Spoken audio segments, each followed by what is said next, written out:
to not be condescending about, there's a lot of process, from what I understand, from what people have told me, there's a lot of, processing power there. And because of the political situation, there's not a lot to apply it to. Mm-hmm. So many people turn to crime and turn to scams, and it's sort of part of the culture. There are people I know who have lived in Nigeria. People are always trying to get a leg up on you. From what I hear, and I don't know if that's true or not, but which doesn't excuse someone for turning to crime, but that seems to be one of the reasons for it. And also, the other side of that is people who fall for the scam. I always say that we can't blame the victim. The people who fall for the scam are, they're just responding to the very best of being human, which is trust and empathy, and they're trying to help someone out who's in trouble. Well, but some of them are legitimately like the scammer is lying about you making a lot of money. Yeah. So there are selfish intentions here. Well, some cons are based on altruism, some cons are based upon greed. But there's lots of different buttons that they push. It's not one formula. Yeah, it's totally. There's nobody's clean in this, right? Yeah. People who fall for the scam. There are people who are trying to, but there are people who are like trying to help their church or whatever. So But blaming the victim is never. No. Yeah, I hear you. That's the lesson, definitely. You don't blame So did you ever send him any of your movies? No, but I did send him a packet of reviews and press clippings. Okay. And that was how got the ball rolling towards getting the money from him. Got it. I wrote him as Perry, saying that the show had become an international or a Broadway hit and a musical called Ghana Bacha, and there is all this money being made, but Dean had married Britney Spears, and they kept having babies, and she was spending all the money, so he had to hurry if he wanted. It's so awesome. Skeptical theater. Yeah. Exactly. Nice. Have you thought about trying to do like another version, like not the Nigeria scam, but just some other completely different skeptical theater? Or is that like a genre that you think you could hit? Paul Provenza, the comedian who helped me with shaping this when we first went to the Edinburgh Fringe, we toyed with some ideas about how to do this either as a YouTube show or something. And we could never really make it click. It seems to be, for me at least, found its medium, as it were. It is what it is. Yeah. Because as people have approached me about turning into a feature film, which is very difficult. Mm-hmm. I've written a television pilot based on it, but it's really just based on the characters. It's more just coming to America with a couple Nigerian scammers. Mm-hmm. So you're getting back into film, TV full time? Yeah. I just did.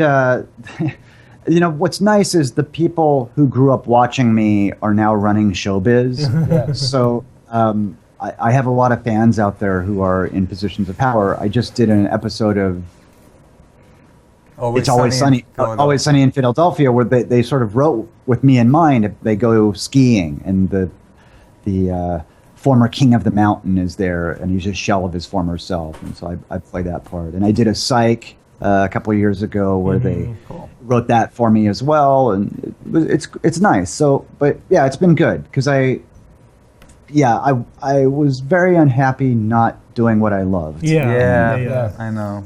And I was missing my son growing up and all sorts of stuff. So it's just better this way. So here's a question. So you were in the Hollywood scene and you took a 10-year break. Now you're back in the scene. Has there been a culture shift? And is it more or less skeptical than it was 10 years ago? Or is there anything else that you could say? Or is it just it's the same? It's the same. Yeah. I mean, the makeup trailer is still full of people with magic potions, and you got to try this, and my healer did this to me, and it's exactly. And you keep your mouth shut for the most part, right? Best, of course. Could you not survive in that culture as a skeptic? No, you can, because there are people. I mean, Always Sunny is the people who are doing the show, writing the show, seem to be very very critically good critical thinkers. I mean, it seems to be very atheist skeptic show, because they take on that stuff maybe they are, maybe they aren't. I didn't really ask them about it, but I think there are more shows that deal with that skeptically, which is cool. But that's in the writers. You think that maybe the writers are more free to pursue atheist, skeptical kind of themes, but definitely the talent is still what it was. Yeah, we're still, because it's I don't know if I can explain this, but if you succeed in showbiz, you have literally beaten the odds, because it is impossible to do. Yeah. So reality doesn't apply to you. Yeah. And it's a lot of just will. Like when I was a young actor trying to make it, it was just, I'm gonna do this, and you got to psych yourself up. And it's creative, and you have to be creative and open and all that stuff, and that leads to stuff falling in your head. Yeah. So if you win the lottery, try convincing that person that whatever magic they did to win didn't work. Yeah, and that they were just lucky. Exactly. Yeah. Right. Yeah. So it's tough, and understandable. And it used to upset me, but now I'm a little more accepting of it when it's not aggressive towards me. There's a very laissez-faire attitude of you do your woo and I'll not. Yeah. Okay. Yeah. And I'll quietly judge you. Yeah, exactly. We'll sit in judgment of each other and shake our heads. I think we all kind of get to that point where you're just like, I don't need to talk about this with you. I don't care. All right, whatever. Yeah, I'd rather just ignore it and move on and let it move on peacefully, right? Right. And I also realize that I'm not the best representative of atheism or skepticism, because I get a little confrontational and angry. So I just shut up now. I wasn't doing anyone any favors, really. Has becoming a father sort of made a shift in your attitude with that as well? Yeah, I really just shut up, because there's so much woo in parenting. Yeah, isn't that sick? And it's terrible. It's gotten really bad. So what's the worst thing you've encountered? Anti-vax stuff. Oh, okay. Yeah, that's just crazy. Baked in. Yeah, the one that that we brought up a couple of times that just I think is so unbelievably weird and disgusting is when they leave the placenta attached to the baby for a week or two. What's wrong with that? Yeah, and I remember we were saying like this woman who was doing it. She had like a pro leave the placenta attached blog, and she was like saying, yeah, and if you smell a musty odor, don't worry. And she's like, that musty odor is rotting human tissue. Yeah, right. And it's not musty; it's nasty. Like it's way worse than that. Wow. There are also people who eat the placenta. Yeah, right. That's happening a long time. Yeah, that's been going on for a while. The parenting stuff is pretty weird. But I've become more initially tolerant, but completely judgmental away from it. So, it's a double-edged sword, though. Yeah. So I'll shut up. If people approach me, because some people know that know my beliefs, and if people approach me and ask me about it, then I'll definitely talk about it. But I've stopped offering up, the sugar rush thing is actually not true, and all that stuff. So, well, so my wife and I have a two and a half year old almost, and we have our second baby on the way, and we've learned a ton about skeptical parenting. And if you just hey, there's Bob. Yeah. Good to see you. I had to eat something. Starving. Placenta? Yeah. Wow. Did you had placenta for lunch? How was it? But my point was, marinara. You get to the point where you know what websites to go to. There's a couple that I found that I think are fantastic. We found a great doctor. And now, I'm not going to say we're on autopilot. We're not on any kind of parenting autopilot, but, I've limited by, how much of this crap gets in my face at this point. In the beginning, I was like, I couldn't believe how bad it was. And the amount of crap and money and things that the scam artists and the true believers are doing to take advantage of people that are having children. Right. It's despicable. Dean, you got a question on Twitter really quickly. Just said, where can I find out more about this guy? DeanCameron.com. Sounds pretty makes obvious, sense. but That's the best. just go to that's- deancameron.com and all things Dean Cameron will be there. Yeah, the Facebook and the Twitter, and it's always Dean Cameron, like Facebook and Twitter are my things. So there, an interesting thing has come up with us with raising the boy. Is he has expressed a rejection of God, and I'm not really comfortable with that. I'm happy about it, but I feel like what's your concern? well, I think he's too young to make that decision. He says, I don't believe in God.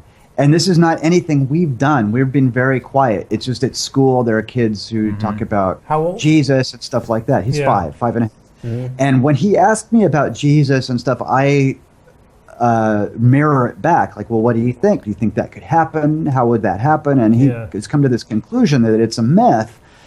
But he's like, it's weird for us. Jesse and I both are a little uncomfortable with him saying, I don't believe in God. I don't.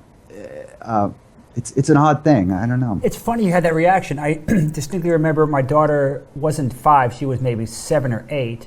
And a night I'll never forget, I was reading to her and we were talking, and she just out of the blue said, I don't want to be a Christian anymore. And she was saying, what about God's parents and their parents? So she made that leap, thinking, Right. well, wait a second, why doesn't he have people or things that he came from? And I loved it, because I never pushed atheism on her. First Right. off, my How old was she, Beth? ex-wife would have killed me if I did that. What But I age? just answered. She was like 7 or 8, Yeah. and I just I answered questions, and I was kind of very, very subtle about it. I wasn't overt, and that made me very happy when she made that leap. And to this day, we didn't talk about it much since then. But she's an atheist now, and it made me happy that I didn't have to be so obvious. My older daughter was, I think, Yes, 5. great story. When Great she story. made the connection between God and Bigfoot. Yeah. Realized that believing in God, that's just like Bigfoot, right? That was awesome. Like, yeah, pretty much. Less hair. Yeah, it was Santa Claus that really tipped it, because last year we had this whole thing about Santa Claus. Let them I'm figure it out, happy about it. I'm happy about it, but I'm uncomfortable with it, because if he were to say I believe in Jesus, I would be uncomfortable with that. Yeah. Okay, right. You Because think he's too young to express an opinion. I get it, because it's almost kind of strange that someone so young could have an opinion about one of the biggest questions of mankind, right? Like, Yeah, but if he's just questioning, that's a good thing. So just encourage the questioning, and it'll sort itself out. Yeah. Yeah, no, but he says, I don't believe in God. It's not real. It's not true. And that's great, and I'm glad for that. But I just sort of looking outside of my family, looking at me going, oh, we're atheists, and what an amazing coincidence that our son is an atheist. It's sort of like, if we were Christians, what an amazing coincidence that our son is a Christian. Yeah. And it makes me wonder, and because we've never, like I said, we've never talked about it really overtly, as far as I remember. Yeah, I mean, we don't either. I mean, I've never indoctrinated my daughters into any particular religious belief, but they absolutely pick up Oh, hell the yeah, that's skeptical it. attitude. They pick up on all that. And also just the way you react to questions from them. Right. By a lot of reflection back. It's like, well, let's talk about it. How could we know what color the dinosaurs were? That's a great question. Right. And I think just encouraging them to question, and also the other thing I think that was really very impactful to especially my older daughter, was the notion that it's okay to challenge authority. She caught on to that really young, and really likes the idea that, wow, I'm empowered to question authority. I don't have to just accept what even adults say to me. That was very empowering to her, and then everything else just sort of fell in line. Like, once you reject authority and you question things and you think for yourself, it's not a big leap. It's a short distance from that to saying, yeah, religious dogma is kind of bullshit, Right. So she just sort of came to that last conclusion on her own. But the framework, the groundwork, was just inherent in just being part of our family, without any indoctrination. Right. Which Right. I think It's weird. Yeah. But also at school, though, I mean, there's this other thing at school that he's getting about, like there was just Earth Day. Yeah. And so there's all this propaganda about environmentalism, you know, right or wrong, but that seems to be this new thing. And he's, you know, he came home saying humans are killing the planet. And I'm like, no, dude, humans are helping make the planet better, and we can help work together, and more people maybe help the planet. But it's just this immediate people are bad message that he's getting. Right. Are the kids learning, or are they being recited to, and then they have to just recite it back? I mean, what's I don't going know. on here? He starts kindergarten in the fall, and we're going to this crazy school in the fall. I think it'll be different, but now he's just in this weird preschool, so maybe endemic to that. We'll see. Maybe. But it seems to be a thing. They get indoctrinated at school, maybe not in religion because they can't do that, but they absolutely get indoctrinated into certain things like that. Absolutely. And most of it's benign and fine, but occasionally it's like, But again, I've noticed that my daughters are almost cynical, you know, about, like, they know when they're being indoctrinated. Oh. They absolutely know it. And that's good. And their reaction is, those stupid adults don't get it. Like, they're like so clueless. They were trying to tell us this. Like, they're so clueless, and they think we're dumb. That's the other thing. Is like they think we're dumb because they're telling us this stupid shit. And it's like, you might be right. Well, but think about how profound that statement is, because there are people who are, you know, chronologically adults that hear things dumber than what they're hearing, and they believe it. You know, so it's an interesting statement. I think it's all good, though. So, Dean, the people on YouTube are asking questions they want us to ask you, and they keep talking about ALF and what's up with ALF, and you were involved with ALF, and is there a movie? What's up? Anything going on that you know about? I have no idea. I did 3 episodes of ALF, and it was crazy and weird. Because when I was doing ALF, I was doing reshoots at night for a movie called Men at Work. Yeah. And also the woman, the girl the Garbage Collector movie with Charlie and Emilio. Yep. And the woman I had just moved in with decided to move out, so I was going through heartbreak and no sleep, so I barely remember ALF. Yeah. But other than there's a great Showbiz story that I can't tell until everybody on the show is dead. Oh, come on. No. I can't. I'm sorry, I can't. It Just change the name. Just us. Yeah. I'll tell you at 10. Okay. Sorry. I'll tell you in person, because then I can deny it. Then it won't be. You need deniability. That's okay. Evidence. All right. So we turn the stream off. So, Dean, you're going to TAM. I'll be at 10. You're doing your show. Yeah. So are you going to be there for the whole weekend? Yes, I will be there for the whole weekend. Awesome. All right, so let's definitely get together. I'd love to interview you there in person. That'd be a lot of fun. That'll be great. All right. Anything else you want to plug while we got you? No. You're content. Oh, you know, I do this crazy art project, political art project called Security Edition, which is after 9/11, I was whining with Penn Jillette about how horrible it was to travel, and I said somebody should print the Bill of Rights on a piece of metal, so when you go through the metal detectors, it will set off the metal detectors, and you can say, "Here, take my rights." Clever. And then I realized I should make that, so I did, and it's called Security Edition, the Security Edition of the Bill of Rights, and it's on securityedition.com. Cool. So if you want to go there, and That's a funny idea. I think I like that.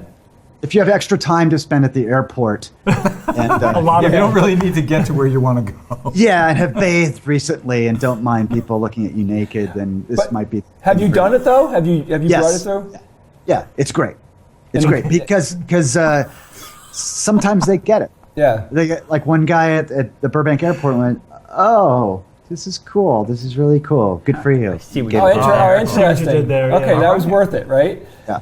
I'll tell Dean. I have a crazy airport security experience. Okay. Quite a while ago, I was visiting a friend of mine in Arizona. Now, I don't know if you know, but Bob has an enormous skull collection. He collects all different kinds of skulls. Okay. So my friend's friend found a human skull in the desert. Nice. He had it you know, it was one of those things. If he found it, he didn't want to throw it away, but then he found out about my brother Bob's skull collection through our mutual friend, and the guy's like, yeah, if you think your brother wants it, he can have it, take it home. So I'm like, how the hell am I going to get a skull home on the airplane? But this was before 9/11. Okay. So I'm like, I'll put it in a box and see what happens, you know? What's in the box? Carrying it on. So I put it in a box. Last poor Yorick. I get out of the car and I ask the baggage guy that's on the curb. I said, hey, you know, this is crazy, but I have a human skull in the box. Do you think I can take it on the airplane before I leave with this thing? And the guy's like, he said to me, well, as long as you don't talk to it, sure, no problem. No Hamlet, no soliloquies here. I'm carrying a box. I'm going through security. I get, for some reason, 9 times out of 10, I get scanned or wanded at security. I don't know why. I'm getting wanded at security. I'm standing like this, and the guy's doing the thing. And I'm acutely aware of the conveyor belt is going through the X-ray machine. With the human head. And this is what I see. I see this. So I'm you, right? Uh-huh. Now I'm not you. You're me, and I'm the X-ray person. Right. I see this. So I go like this. Like that. It was the best moment I ever had in the airplane. And I literally got on the airplane. This is the part that kind of freaked me out. I got on the airplane, I put it in the overhead, and then it started to occur to me, what the fuck else is in the overhead on these airplanes that you don't know about? Yeah. Like all the weird shit I brought a fucking human skull on the airplane. What else do people bring on the airplanes that you don't know about that you're sitting 2 feet from? Yeah. Well, you probably don't want it. Yeah. I have a crucifix dildo that I put on the top of my suitcase when I travel for the TSA to look at. That is epic. I see. I don't even know what to say about that. Other than send me a picture. Where do they make Yeah, how does that freedom work, fighter. actually? How does you turn it on? imagine. You screw the bottom usually? No, it's a floppy, rubbery thing. I see. That's awesome. There's a picture. I'll send you a picture. I think it's on Facebook. It's like, see, Dean just travels with that. That's just in play when he's on your trip. It's a conversation starter. That's awesome. Yeah. Put a little chocolate pudding on it and the suitcase. Hey, Dean's new book is called Jesus is a Dick. Or How I Got to Prison for Doing Nothing. All right, brother. Well, we will see you in Vegas.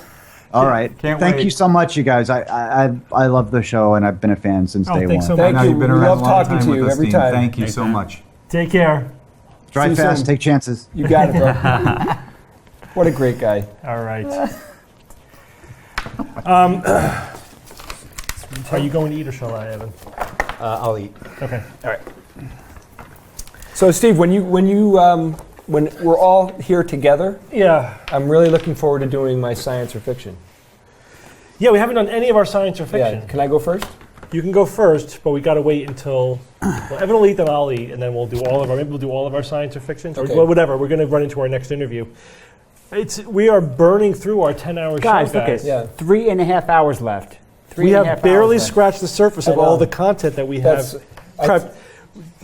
Let's do a discussion item, Okay. and then we'll maybe knock off Okay. another news item or two. Which one do you want to do? Let's do environmentalism. Nah. We're just going to Pick- talk about Pick a environmentalism. non-controversial topic. I do, well, here, let me tell you what I wanted to talk about it. So I do think that this is a topic that I think as skeptics, we often find ourselves on a certain side of the environmental issue. Sometimes on the side of environmentalists, sometimes not on the side of environmentalists. But the reason I wanted to talk about is: do you guys feel sometimes that you are being pigeonholed because you're a skeptic as being anti-environmentalism?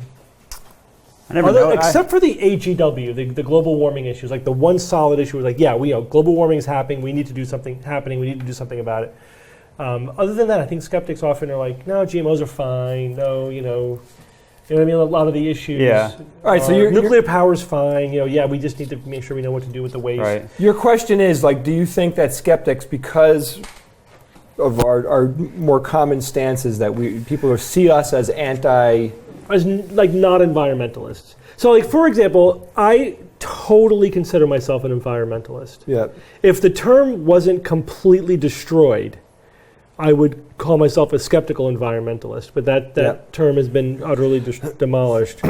But like, for example, I think that we should, as a civilization, try to thoughtfully minimize our footprint on this planet as much as possible. Okay. Not like by anything radical, like radical population control or anything. I just think, all things considered, we shouldn't destroy our own environment. You know what I mean? Yeah. I love nature. Love animals, flora and fauna. I love just biodiversity. Biodiversity. I mean, there's so many gorgeous animals in this world. The idea that we are like slowly destroying the natural world of our own planet, really it upsets me. Yeah.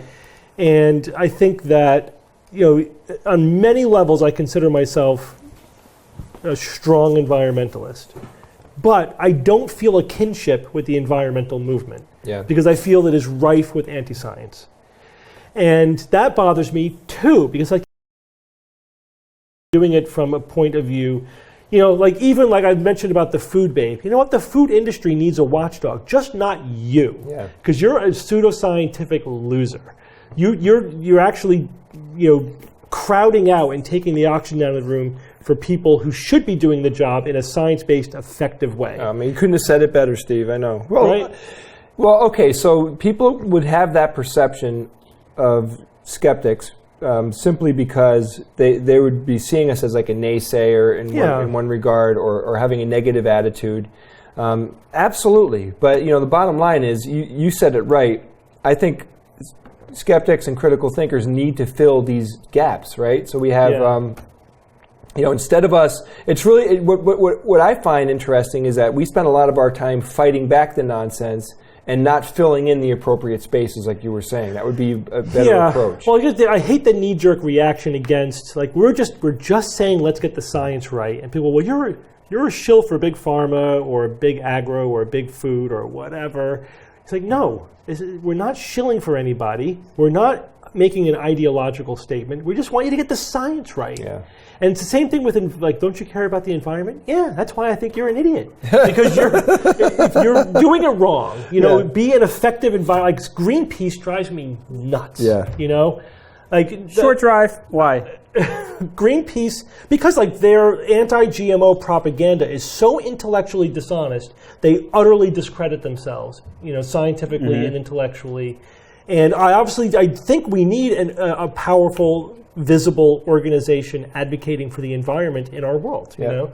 And they I'm not saying they don't do any good things, they do good things, but they sort of get taken over by ideological groups, and then science becomes secondary to the ideology, which is always bad, in my opinion, and always then, it makes them ineffective at doing what they should be doing. Because then you can dismiss them as a pseudoscientific organization.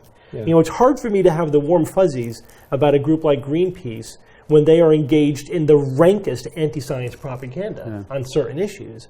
So that's frustrating to me, What I would, where's the really hardcore science-based environmentalist group? They're probably out there, but they don't have the profile that Greenpeace does. You know what I mean? And part of it is just having the intellectual honesty to say, to call things the way they are, even when that may not be the best thing for whatever ideological mission you've carved out for yourself. Right? Like, look at that as an opportunity to, first of all, it's just the right thing to do, but it's also an opportunity to say, listen, we're going to call it the way we see it. Whatever the science says, we're going to say. If the science says GMOs are safe, okay, then we'll agree with the science. We're not going to take whatever the simplistic pro-environmentalist position is, no matter what it is and no matter what the science says, and be rigid about it, and in fact engage in pseudoscience because it fits that sort of simplistic tree hugger, Right. ideology, Right. right? No, absolutely. Is that, Well, pseudoscience has completely filled these areas, right? Environmentalism and animal welfare. animal rights. Yeah, Animal rights is another good example. It's like, but I think in there are science-based animal rights advocates who have made real advances in advocating for the rights of animals in experimentation, and there are lots of laws protecting animals in experimentation. I think that we've achieved actually a reasonable balance in terms of doing research, but respecting the rights of animals, and not unnecessarily causing any suffering, and making sure that when they get sacrificed, it's for a valuable enough purpose that it's worth the sacrifice. All those things, so I think we have science-based humanitarian policy when it comes to animal research. Yep. But then there's the animal rights activists who go beyond that to, I think, make very pseudoscientific claims, like would flat out claim that we don't benefit from doing animal research. Right. That's just bullshit. Right. We clearly do. But bottom line is, what we would like as skeptical activists and as people who are not just fans of science, but who have a profound respect for the process of science, is we want our way of thinking and analyzing data to pretty much sink into every single corner of humanity. Sure, and I will broaden the point I'm trying to make by saying that if you have a social agenda, that's fine. The social agenda is good. If it is good, that's fine. That you want to advocate for a certain value system, a certain ideological or political point of view, that's fine. But if you're going to do that, be science-based. And don't engage in motivated reasoning and deny science whenever it suits your ideology, because then you just become another pseudoscientific advocate. And which is why I think that I am proud of the skeptical community, because I do think that in the aggregate, obviously not every individual, but in the aggregate, we tend to come down on the right side of individual issues, no matter where they are along the political spectrum. Right? And I think that the global warming issue plus the genetically modified food issue is a good example. There's two issues that are opposite ends of the political spectrum, and yet we take whichever one is science-based. Okay. We have liberals who are like, yeah, GMO is fine, and conservatives are like, yeah, global warming is happening, as long as they're skeptics first. And I think that's what's important. Yeah, it's funny. This is a really interesting thing you bring up, because my politics are more driven by who is ever on the right side of science. Like I can't associate myself with any kind of political party at this point. To me, it's all about who's representing science the best. Right? And I know that might seem a little short-sighted, but it's just like I just can't get over it. I can't see past any of that. And it's just that's all that matters. That's all that matters to me. Is really if you don't get basic science right, then I don't care about anything else you have to say. Yeah, so I don't care about political parties at all anymore. I just care about the best representation of science in our government as can possibly happen. So while we're waiting for Evan, Steve, what do you think about me talking about maybe the astronaut? You want to talk about that one? Yeah, I think that's a fun, interesting item here. Let me pull that up. Which item is that? So this is a little bit of an older story, though, but it's interesting. You said you found this really interesting. Yeah, so the question, it is an older news item that came out, and it was the result of NASA releasing some information about a protocol that they have to deal with what happens if an astronaut goes nuts or something happens. Like what happens, when an astronaut has a toothache or gets a bad laceration and all that. And they have a book that's filled with what to do when these circumstances happen. But they also have protocols in place to deal with what happens if somebody loses it. Right. And what context are we talking about? Are we talking about in the space station or a long-term duration voyage, like trip to the moon or Mars, or what's the context of these emergency situations? Right. Well, it's all different depending on the mission, right? So let's say that if it's a space shuttle mission, they have the option to literally land the shuttle.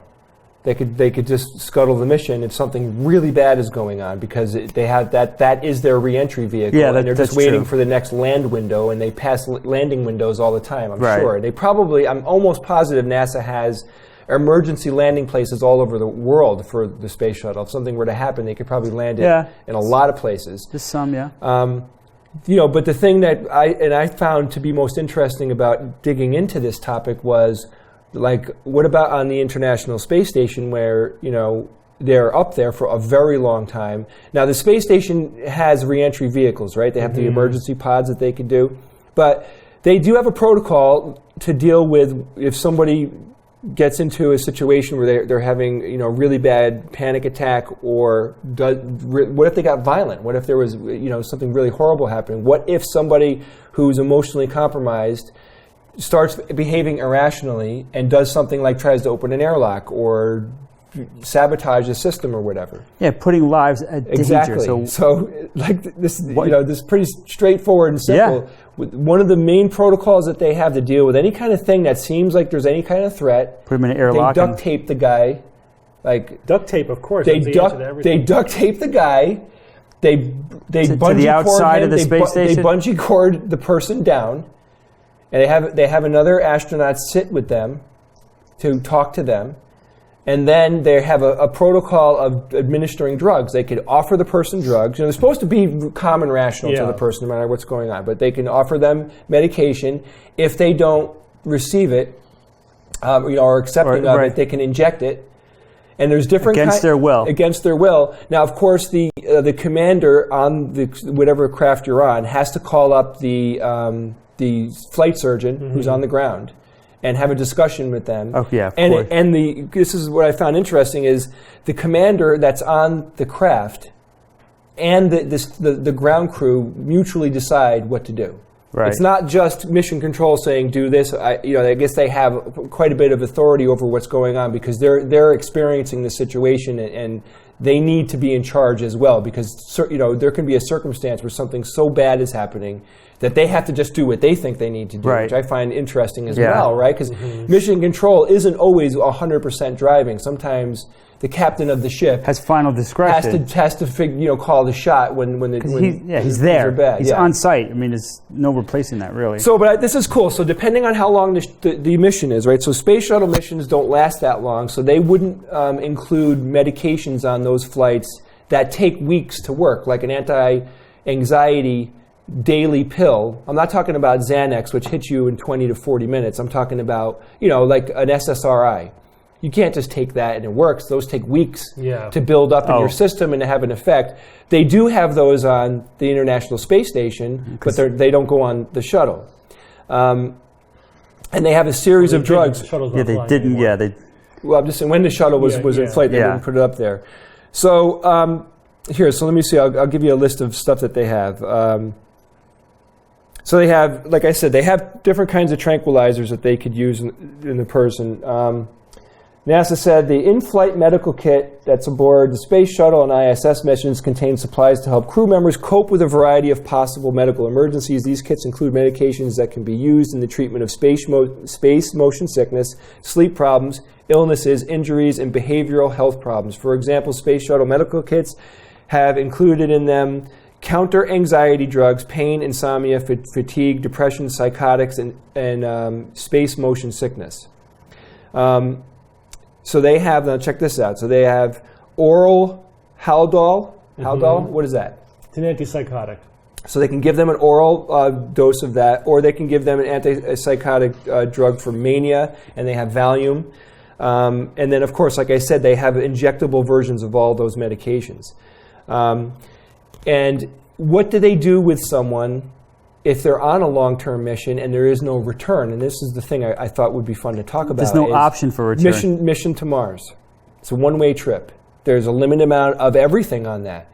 And sure that we're supposed to be resupplying those people that are out there, but let's say, now what is it? What was it, 6 months or 9 months travel from Earth to Mars? 3 months. Right, or at its shortest, right? The shortest window could be 3 months. Yeah. All right, so a month into it, someone completely goes space crazy. Yeah. Right, space madness, as Ren and Stippy said. Remember that? Space madness. So I was talking to Steve about this before. I was like, because I was dying of curiosity to see what he thought. But do you think that they're going to, first off, what are the laws that astronauts have to, or whoever, any type of space travelers have to adhere to when they're leaving Earth for good? Yeah, they give Who's going to enforce it? exactly right. Yeah. Right now, no weapons are allowed on any U.S. spacecraft. There's no gun on the International Space Why Station would there for be? obvious reasons, Yeah. right? But for danger. But there isn't like they don't have batons or anything. There's just no weaponry allowed. No laser pistols or anything Nothing. like that? No, nothing. What the hell? But are they going to change their stance on these permanent missions, these forever leaving missions? But why would somebody going to Mars need a weapon? Well, the thing is, Steve, though, they're going to Mars and they're quote unquote starting a new community, starting a new society. They're no longer part of Earth. They're on their own. So, I'm not an advocate for weapons. I'm not saying that they should be packing. I'm just finding it curious. What's the plan going to be? Are they going to send weapons with them? Are they going to allow them, or is it going to be part of the agreement that they have that someone could be executed and all that stuff too, right? So it's not just medicating people at that point. You may have to solve a permanent social issue you have, right? Yeah, nunchucks. Everything is nunchuck law. So I just thought that was very interesting. The fact that they have these protocols in place, and then really thinking about the Mars missions that are planned and everything. And it's so provocative. What are they going to do if they have someone that really loses it, or is just not being a part of their social construct in the spaceship? What do you guys think? I mean, obviously they're going to form their own society in every way, including laws and enforcement. That doesn't necessarily mean that they need weapons, though. But I mean, the hope is that you so carefully vet the people you're sending up there that you can't make anything zero, but you minimize the probability that any of them are going to wig out. Can they weed out anyone who has a predisposition for that sort of behavior? I think that absolutely they would weed anybody out. I don't know. I think honestly, bad things are going to happen. Meaning, there is going to be a mission at some point where something socially bad is going to happen, and we need to be able to have a protocol in place, or those people owe it to themselves to know how to figure out the right way to administer justice when you have a 20-man crew, or the Mars mission. However, how many people are they sending? 24 people. 24 people. I mean, there's a dynamic. Someone's going to break up with someone. There's going to be fistfights in the space station, in a habitat. You can't have that. You know what I mean? Like, they have to figure it out. I'm dying to know. That's interesting. There's a sci-fi story right there. Oh yeah, I'm sure it's been done. I don't think you need to send projectile weapons. I mean, there's no reason to use it that makes any sense. I mean, if you want weapons, then you could make weapons. You could make some handheld weapon that would be good enough. The best thing to have in any kind of situation that is likely to emerge is something that was non-lethal, that would just, subdue somebody in a non-lethal way, and also something that's not going to put a hole in your exactly like window. Let's say you are able to restrain them, and then what? Yeah, guys, I'm dying to do this. I want to do my science or fiction. Oh yeah? Okay, let's do Can it. we do it? All right. So Steve asked all of us to do science or fiction. I said, okay, I can't do science or fiction as good as Steve, so I came up with science fiction or fiction. So this is my twist on science or fiction. I'm going to ask. I'm going to give you 6 pieces of information about the movie Star Wars. One of them is false. 6. Yeah, this is more about just talking about interesting things that I researched about the movie. All right. So I'll just go through these, and you guys tell me whether or not you think it's the fiction. There's only one of them that's not true. Okay? So 5 of these are true. 5 of these are true. The first one, the sound of a TIE fighter engine is actually an elephant call mixed with other sounds. Item number 2, most actors cast as stormtroopers needed to be left-handed due to the design of their E-11 blaster rifle. Item number 3, Luke Skywalker and his relatives were originally imagined as dwarves in early drafts. Item number 4, George Lucas originally planned for Yoda to be played by an adorable monkey wearing a mask and carrying a cane. Item number 5, R2-D2 is named after a piece of film editor's jargon. It means reel 2, dialogue 2. And the last one, 6, during filming of Empire, the actors had a fake script that read, Luke, you are your own father. One of these is false. All right, Evan, go first. Which one is not true? Okay, I guess I'll just jump to the one I think is not true. That's fine, yeah, because I'll discuss everything here very anyway. long. Luke Skywalker and his relatives were originally imagined as dwarves in early drafts. How's that? Really? I mean, how could that possibly be? Because Lucas knew what the big picture story was here. He didn't, all of a sudden Darth Vader, Anakin Skywalker and Padme gave birth to a dwarf? What? So that's a disconnect for me. I think that one, number 3, Luke Skywalker originally imagined as dwarves. Nah, fiction. Okay. Bob? Some of these, they seem like a no-brainer. Like, oh yeah, that's ridiculous. That can't possibly be true. But then I remember we're talking about Lucas here, so it could all bets are off.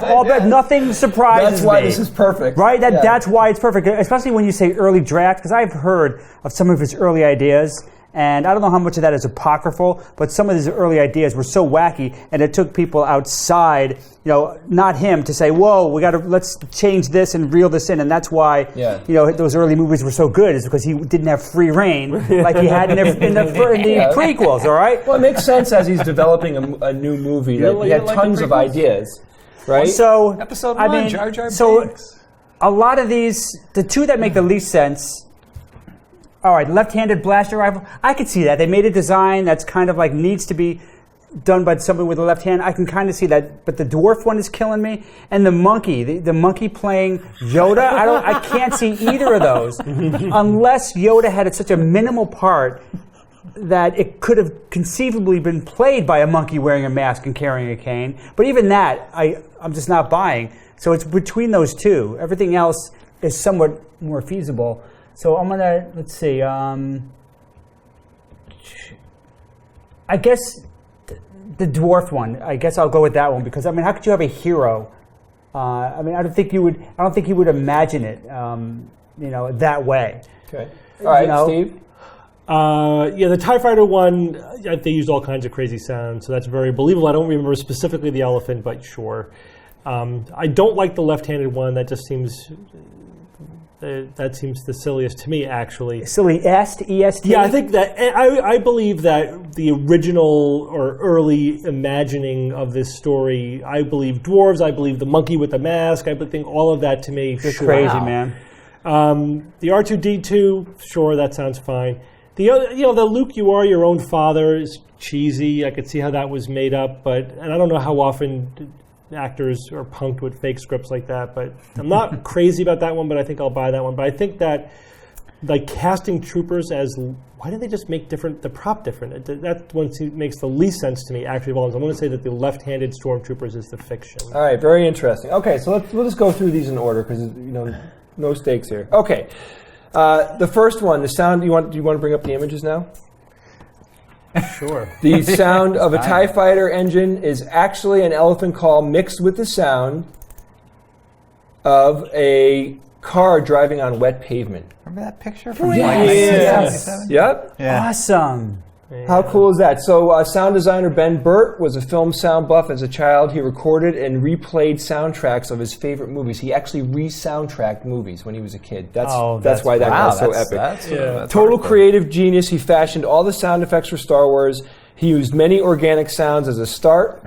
And it took him a long time to make the sound effects. So here are some cool things I found out that he did. So the blaster sound was first taken from hitting a long steel cable from an antenna tower. We've seen him do that. So I have a picture of him doing that if you want to bring that up, Steve. Are these in order?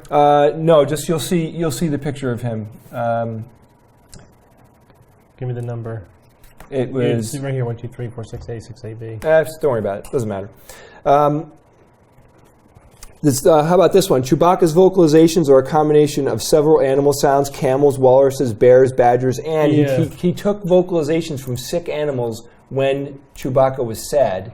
Those were sick animals. Oh my God! Because they had that sound. That's even sadder. I know. Yeah. The giant walkers. Mm-hmm. That was a big machine press. Yeah, I saw that one. Yeah. And then 50% of the droid's voice, of the R2-D2's voice, was generated electronically. The rest is a combination of blending water pipes, whistles, and Bert's own vocalizations. So when R2-D2 is humming, Yeah. that's Bert. That's awesome. That's Yep. awesome. Okay, so that one is true. All right, the second one, number 2. Look at how they're carrying those weapons, guys. Are they left-handed? Or lefties. The right was hand correct, is huh? forward. No, the left Steve was hand. right. Steve was right. That's the fiction? The fact is, yes, they did design all of the blasters. You could see that they have the cartridge coming out, the clip cartridge coming out, and when they held them right-handed, it was jutting into their gut. So they were instructed to hold them the other way, which is, but they didn't cast left-handed actors. They just said hold them in the other hand. Of course. And a very interesting piece of trivia. If you watch closely, you'll see sometimes them fumbling with the guns because it was a little awkward for them to hold them backwards. Right. Which I found absolutely freaking, because you guys know I'm blaster crazy. But Steve, you totally got it. I'm so proud of you. That's awesome. Wow. Okay, so let's go. So real quick, I'm sorry I have to throw this in. Yeah. The Blastech E11 blaster rifle, which is the one that's the short one that the Stormtroopers use, not the awesome long one, but the short one, E11 blaster rifle, also referred to as the E11 Blastech Standard Imperial Sidearm, was a blaster rifle used during the time of the Galactic Republic, which you all know, and manufactured by Blastech Industries during the Galactic Civil War. I can continue to go on, but I won't. No. Here's the midget himself. Luke and his relatives were actually Dwarf, sorry. Imagine as dwarves. early imaginings that they were going to be dwarves. Oh, God. Yeah, I know. Isn't that that was one of Lucas's ideas? Okay, so this fourth one, it's true. It's true. There it is, the monkey. They originally intended to have Yoda played by a monkey. This was revealed in J.W. Rinsler's book, The Making of Star Wars and Empire Strikes Back. The monkey was brought to the set. They trained it to walk with the stick and to wear the mask. Now keep in mind, Empire Strikes Back was made during the late 70s, and there weren't automatronics. They just didn't have it. So they were trying to figure out how we're going to pull this off. What could we possibly do? And this was one of them. Now, the monkey idea seemed pretty promising in the beginning, but a few members of the crew who had previously proved it was working. They were training the monkey to wear the mask and to walk with the cane. They were there. They had it going. Didn't have on. the vocals down. Yeah, but not interacting. I mean, how do you interact with a... They would have had to monkey? overdub or do something, Bob. Or maybe going back in and animate. Right. Who knows? But a large chunk of the crew who had worked with that specific monkey on the set of 2001: A Space Odyssey said that they were not sure the monkey would. They thought the monkey was going to keep ripping the mask off because they had worked with this monkey before. And then they scrapped it. And then Lucas contacted the Muppets creator Jim Henson and said, "Hey, can you help me out here?" And then Better, that's where they got Frank Oz from. History. Oh my gosh. Okay. George Lucas came up with the name R2-D2 when filming the movie American Graffiti. He didn't actually come up with the name. He heard the name, which I think is so cool. So a member of the sound crew asked him to retrieve reel 2 of the second dialogue track, which in the parlance would be, "Hey, could you go get R2-D2 for me?" George Lucas heard that, said, "I love that," made a mental note of it. And I questioned now, when I read that, which I thought was so cool, did he already have Star Wars in his head, or was that like the first ever reference to anything Star Wars that ever existed? I think he started imagining the movie in the 60s. So he tucked it away for Star Wars. Okay, that's cool. All right, and finally, the last question. Luke, I am your father. So just check this out. So Lucas was the only person that knew that Darth Vader was Luke Skywalker's father, right? He wrote it. He's like, okay, I don't want anybody on set to know this. I don't want anybody to know. He was the only one who knew. Now think about how lucky he was. The guy that was playing Darth Vader, who was reciting the lines, was wearing a mask. Yeah, so until they dubbed it in, nobody knew. Right, so the second person to find out... Prowse was the guy in the suit. No. It was James Earl Jones. When he read the script. Read the lines. He read the lines. So the guy that was acting out Darth Vader with that cheesy voice said, "Luke, you are your own father." So then he had to tell the crew. So then Lucas had to weave this ridiculous story of time travel, and Luke goes back in time and is his own father. It was all bullshit. And the crew the actors were pissed because they knew it sucked. They were like, oh my God, that's what's going on? How stupid. So that was really cool. So then they didn't know it until they saw it in the movie theater. How cool is that? I love that. Wait, but how about when Luke? How about when Luke is injured and on the ship at the end, and he calls out "Father"? When he, how did that? Well, that must have shot that after. Bob, that's right. Talking to himself. Even more profound, when Luke says no, right? He's reacting. He was reacting to the bullshit line, not the real line. Yeah. Which means that the director, who was awesome, who I'm sure the director knew. That's impossible. Wait, that line makes sense. Yes. That's impossible. That's impossible. Oh my God, Steve! I didn't even think about that. I wonder though. Do you think Lucas shared the truth with who was the director of Empire? I forgot his name. Irwin Kershner. Yeah, do you think Kershner knew? I bet you he did. He had to tell him. I don't know. I just don't know. We don't know. If I wish somebody All would. right, that was fun. Very good director. And I did find out one other cool piece of trivia I just want to share with you guys. In the Revenge of the Sith movies, how many actors actually played a cloned trooper? Real quick, just throw out the answer. I'm sorry, which one? Revenge? What? One. There was thousands of clone troopers in the movie. How many people actually, real actors, played a I clone got trooper? you. Of like 15, 20? 12. Zero. Oh, they were it's all CG. 100% CG. Yeah. That's the way of things now. Other than the guy who played the Other than the main actor, I mean, yeah. every single other one was all CG. Was all Other than 100%, Django? Yeah. Oh yeah. Did you guys like that? I thought Yeah, that was fun. good, Jay. That was Very good, Star bastard. Wars was All right. Okay. We have an interview with Cara Santamaria coming up in just 10 minutes. I'm going to take a bio break first. And while I'm doing that, Bob, you are going to regale us with a story of lasers Laser. and going to that space one, huh? debris. Yes. Let's go to that one. I'll pull 3 up more the hours, image. guys. That's all? Yep. Going fast. All right. I'll be right back. Okay. Can they see that image? Is that just for our edification? So one of It's on. Images up. one of the people on our YouTube asked why would the laser gun need a clip for cartridges? You mind if I quickly No, answer go ahead. that? I'm curious too. Well, first of all the weaponry, the vast majority of the weaponry in Star Wars was built off of real guns. And all the guns that were used actually were firing blanks. Oh, yeah? And you could actually see in some stills from the movie shells coming out of the guns, which I thought was awesome. So yeah, so to answer the question of, I guess a real laser blaster wouldn't need a cartridge like that, but again, they're holding a real gun that was doctored up to Right. look like a sci-fi weapon, so that's why. Okay, so lasering space junk. I haven't actually looked at this in a while, so I may need to be referring to my notes more than usual. But researchers, I think there are Japanese researchers, have proposed a really cool method for dealing with the ever-increasing amount of dangerous debris orbiting our planet. They propose using a novel space-based laser to precisely deorbit the junk. Now, the current situation of the space junk around us right now is, look up. Essentially, we're being orbited by a junkyard. We've got an amazing amount of junk orbiting up there. 22,000 pieces that are being tracked that are greater than 10 centimeters. But that's just greater than 10 centimeters. So there's literally hundreds of thousands to millions that are smaller. And you think, a little paint chip, how bad could that be? Depends how fast it's traveling. Right. I It's all about kinetic energy. I mean, they've had paint chips hit the shuttle that cracked the window.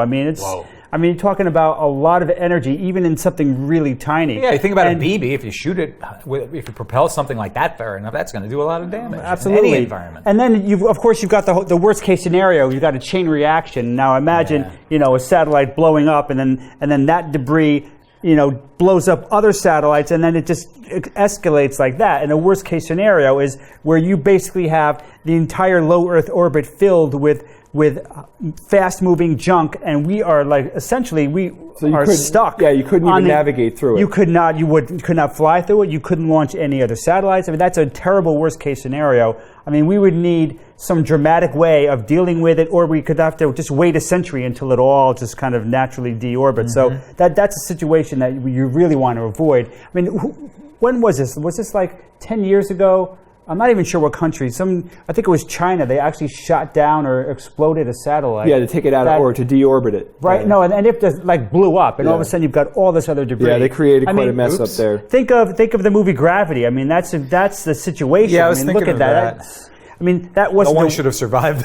Yeah, I mean, that's not a worst case scenario. It could get a lot worse, but imagine dealing with something like that. Yeah. So now they've come up with lots of ideas in the past. We've talked about some of these on the show. They've harpoons, solar sails, balloons.